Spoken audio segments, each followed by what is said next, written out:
James O'Connor and Mia Patel seemed like ordinary Liverpool residents, but behind closed doors, they were orchestrating a £3 million cocaine empire. For months, their shadowy network moved in plain sight, hiding 30 kilograms of cocaine in warehouses across the city. This is the story of how detectives finally exposed them, unraveling one of the most sophisticated drug operations Liverpool had ever seen. Liverpool was a city of contrasts. By day, its streets bustled with shoppers, commuters, and tourists drawn to the historic waterfront. By night, however, a different rhythm emerged. Neon lights flickered over narrow alleyways, music pulsed from crowded bars, and behind the facades of ordinary businesses, shadows moved with purpose. It was in these shadows that the first hints of a dangerous secret began to surface, unnoticed by most. At first, the authorities saw nothing more than an uptick in petty crimes, vandalism, small-time theft, minor drug offenses, but a closer look revealed a pattern far more sinister. Shipments arriving at the docks had grown irregular. Containers, previously filled with mundane goods, now arrived in odd combinations, with some crates deliberately mislabeled or split into smaller, less conspicuous loads. The frequency of these shipments caught the attention of customs officers, who began keeping detailed logs. What they initially thought was coincidence soon seemed deliberate. Detectives from Merseyside Police began piecing together fragments of information. A courier with a clean record appeared on several shipments, and surveillance cameras at the docks recorded unusual activity late at night. Boxes would be moved, scanned, then quietly redirected to warehouses on the city's outskirts. It was subtle, nothing that would draw the eye of an untrained observer, but to investigators it suggested meticulous planning. Someone was operating under the radar, and they were doing it very carefully. The network's footprint wasn't limited to the docks. Officers noticed sudden spikes in cocaine-related arrests in areas that had previously been quiet. Street-level users reported new suppliers who moved faster, disappeared quicker, and operated in a way that suggested coordination. Nightclubs and bars were suddenly hotspots for illicit activity. The flow of information was uneven and difficult to track, but the pattern was clear. A well-organized criminal network had taken root, and it was growing bolder by the week. What made the investigation particularly challenging was the sophistication of the operation. Unlike typical street-level dealers, this network didn't rely on a single point of contact. Shipments were broken down into smaller loads, moved through multiple drop points, and stored in seemingly legitimate businesses. Each layer of the operation acted as a buffer, protecting those at the top while furious anyone attempting to trace the supply chain. Detectives likened it to peeling an onion. Every layer removed revealed another equally complex layer beneath.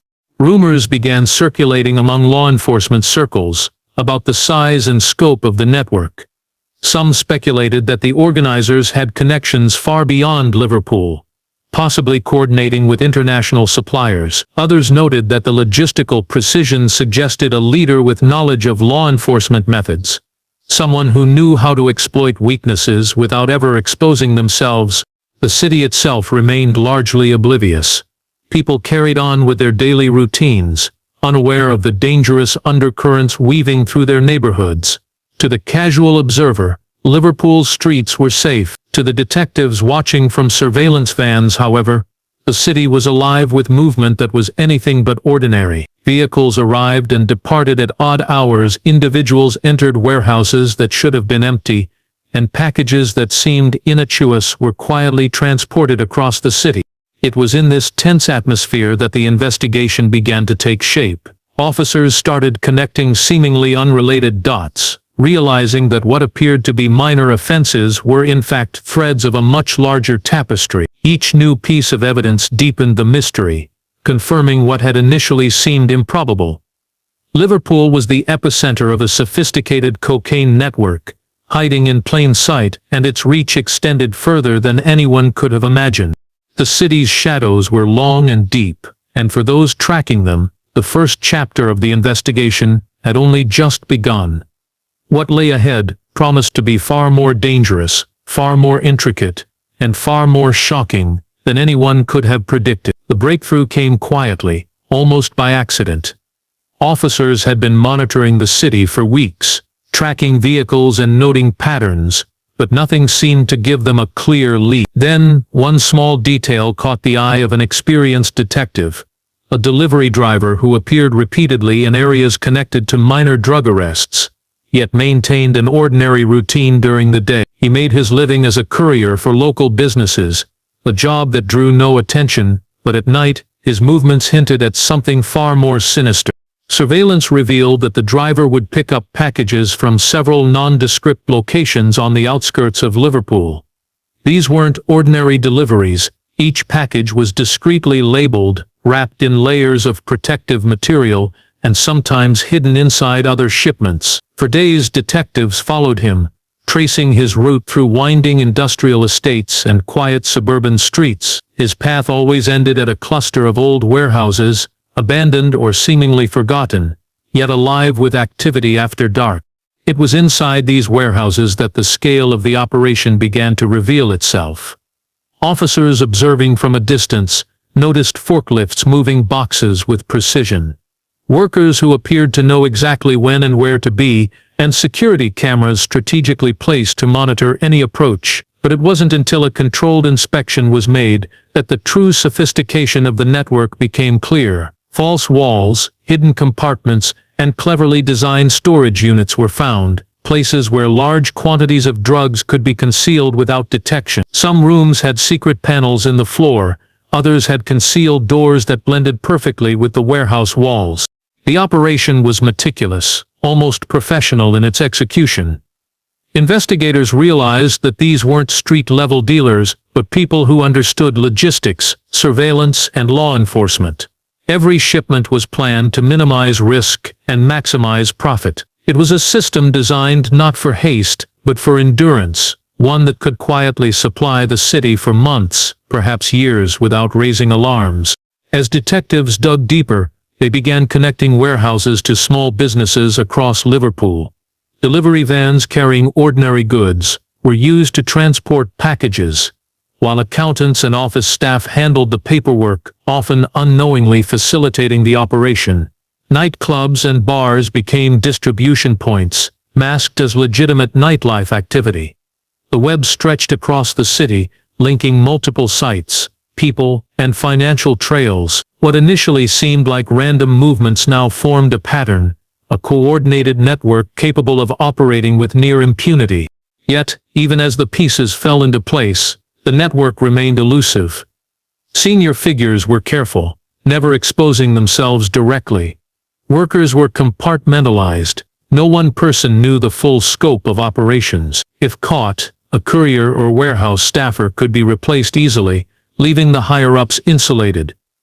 It was a model that combined secrecy, intimidation, and efficiency, making the authorities' task immensely difficult. Despite these challenges, investigators pressed on. They began mapping movements, cross-referencing financial transactions, and using forensic evidence to link warehouses, vehicles, and personnel. Each revelation brought new questions. How long had this network been operating? How many shipments had already passed through the city unnoticed? And most importantly, who was orchestrating it all from the shadows? The city outside the investigation continued as normal, unaware of the dangerous undercurrent flowing beneath its streets.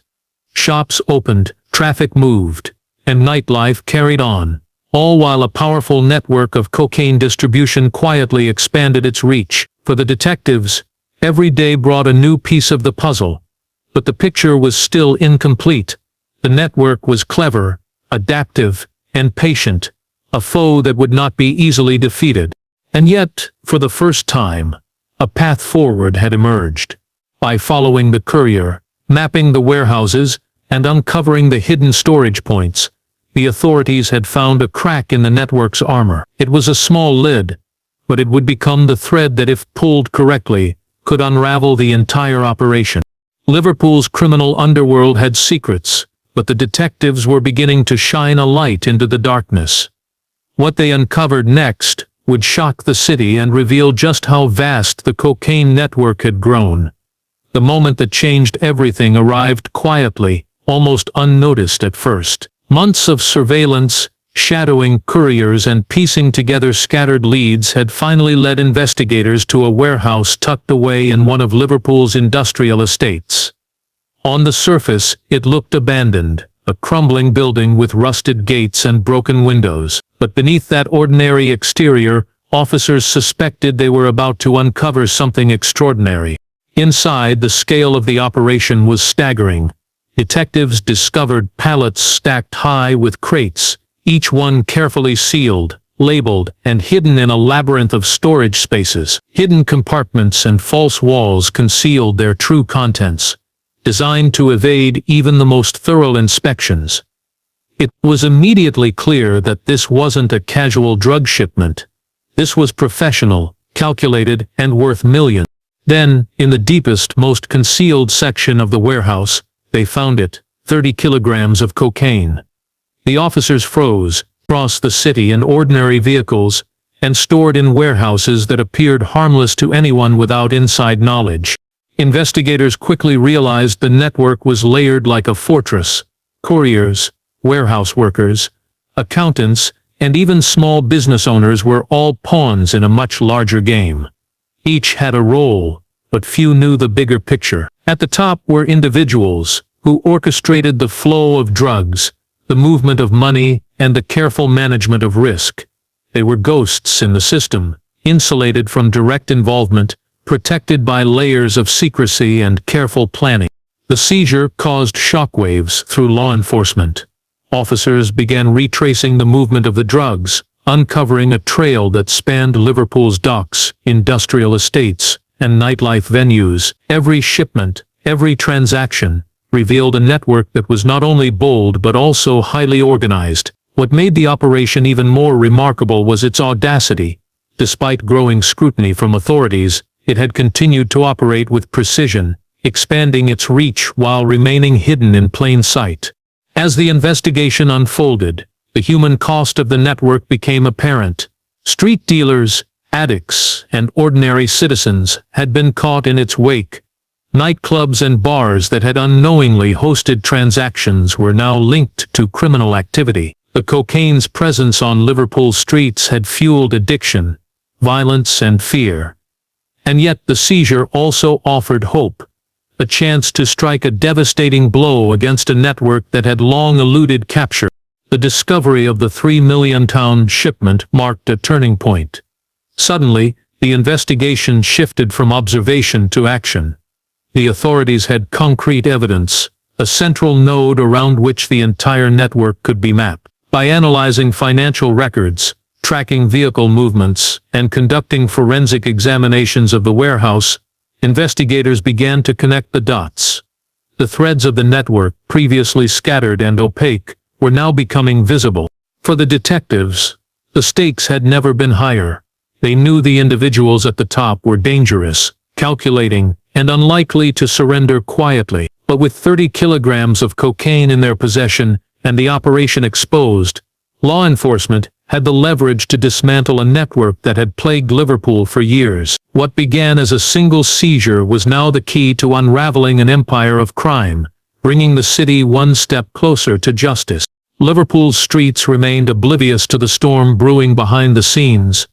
But inside the police operation rooms, the city's underworld had just been dealt its first serious blow, and the countdown to a network-wide collapse had begun. The first cracks appeared quietly. After the £3 million cocaine seizure, investigators turned their focus to the people behind the operation. Surveillance intensified, financial records were analyzed, and forensics were applied to every piece of evidence recovered from the warehouse. It didn't take long for the network to begin unraveling, but the speed and scale of its collapse stunned even seasoned detectives. The network had been built on secrecy, compartmentalization, and trust, but trust is fragile, especially when the threat of arrest looms.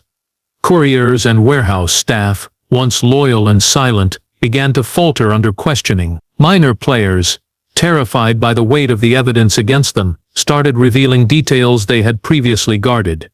Names, locations, and shipment schedules emerged, each revelation leading to new targets and hidden caches. It was a chain reaction.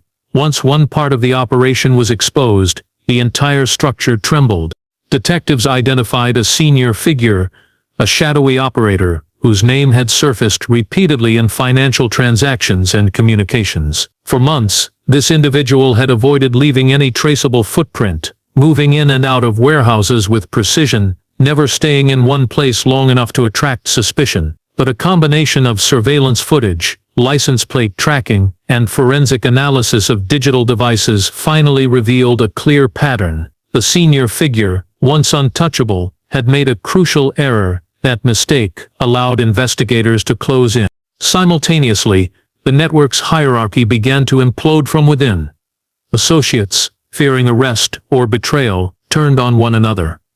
Rivalries and hidden grudges surfaced, and internal trust evaporated. A courier who had once been reliable suddenly disappeared, only to reappear offering information in exchange for immunity.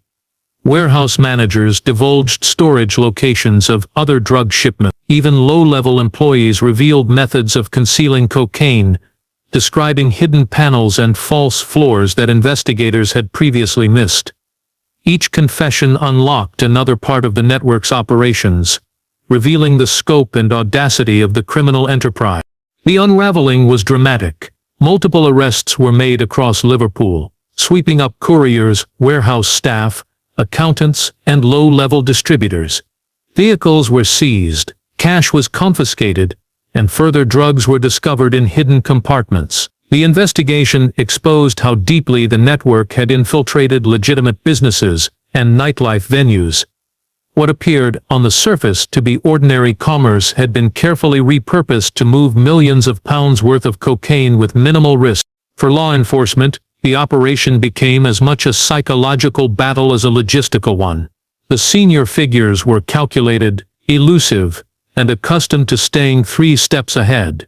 But the pressure of exposure, combined with the forensic evidence, forced mistakes. Meetings were intercepted, phone calls were traced, and even encrypted communications provided clues when cross-referenced with physical evidence. Slowly, the carefully constructed facade of the network crumbled. By the time the final arrests were made, the scale of the operation had become undeniable. Liverpool's cocaine network, which had seemed untouchable for years, was exposed in its entirety. Leaders who had orchestrated months of shipments and millions of pounds in profits were now behind bars. Associates who had once moved freely through warehouses and nightclubs were in custody, facing charges that would carry years of imprisonment. The network's collapse was total, leaving the city safer and law enforcement vindicated. But the story left lingering questions about the reach and resilience of organized crime.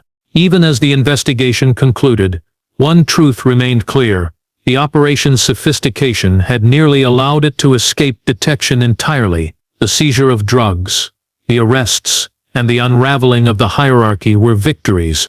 But they were also reminders of how deeply crime could embed itself within a city, hidden in plain sight. For Liverpool, the collapse of this network was a wake-up call, and for the detectives who had dedicated months to the case, it was proof that patience, precision, and relentless attention to detail could bring even the most elusive criminals to justice. The city of Liverpool slowly returned to its usual rhythm, yet beneath the surface, a profound shift had occurred. The seizure of £3 million worth of cocaine and the collapse of the criminal network had sent shockwaves through the streets, nightclubs, and warehouses that had been unknowingly entangled in the operation. For residents, life seemed normal once again, but for law enforcement, the victory was both a relief and a reminder of how fragile the balance between order and chaos could be.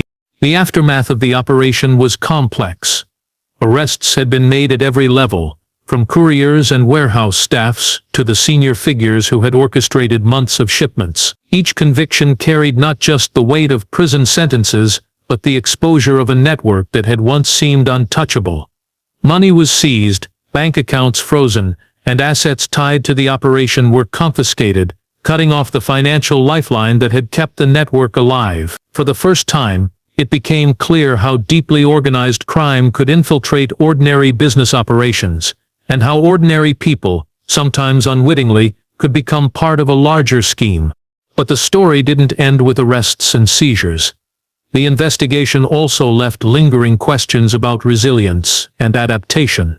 Law enforcement had struck a significant blow, but networks like this were rarely eliminated entirely. The sophistication of the operation, with its layered hierarchy, compartmentalized roles, and hidden storage methods, revealed that criminal enterprises could evolve quickly, learning from mistakes and finding new ways to exploit weaknesses in the system. Detectives knew that while one network had been dismantled, others could rise in its place if vigilance waned. Community response was mixed. Residents expressed relief that dangerous drugs were being removed from the streets, and businesses quietly celebrated the exposure of hidden criminal activity that had threatened their livelihoods. Yet there was also unease. The investigation had uncovered how much of the network had blended seamlessly into everyday life. From delivery vans transporting goods to warehouses that looked abandoned but were actually operational hubs, the realization that crime could operate so invisibly left the city with a sobering truth. Vigilance was not optional. It was essential. For the detectives involved, the case became a defining moment.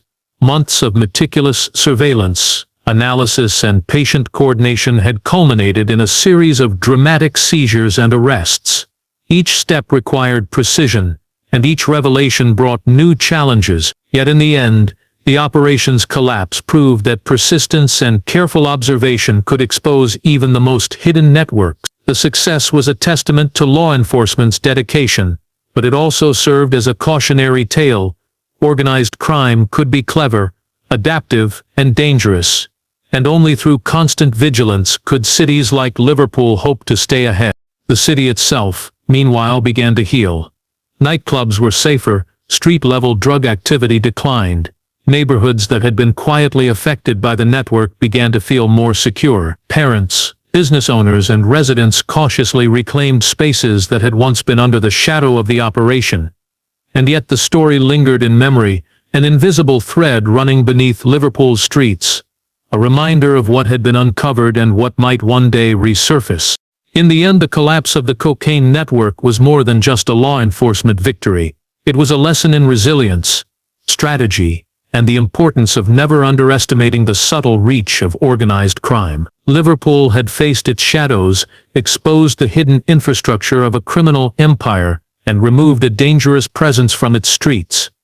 But the story also left a quiet warning: the fight against crime never truly ends. As the city moved forward, the vigilance and dedication of those who had fought in the shadows would remain its strongest defense, ensuring that while darkness may linger, it would never